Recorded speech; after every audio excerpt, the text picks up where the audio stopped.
কি হচ্ছে? লোকেরা বলে হায়াত বাড়ে, হায়াত তো বাড়ে না। হায়াত কি হয়?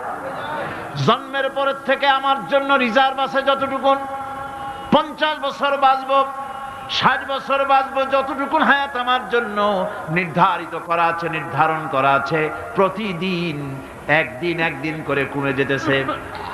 এজন্য আমি বলি, আমার বাড়িতে যে ঘড়িটা আছে, এই ঘড়িটা বেলা 1টার সময় ঢং করে একটা আওয়াজ দেয়, শ্রোতাকে শুনিয়ে দেয়, বাড়িওয়ালা তোমার জীবনের মূল্যবান হায়াত থেকে 1 ঘন্টা কমায়া দিলাম। 2টার সময় 2টা ঘন্টা লাগায় শোনায় দিল, বান্দারে তোমার জীবনের মূল্যবান সময় থেকে 2টি ঘন্টা কমে গেল। এমনি করে দিন গেল, মাস গেল, বছর গেল, আমাদের হুঁশ হলো না।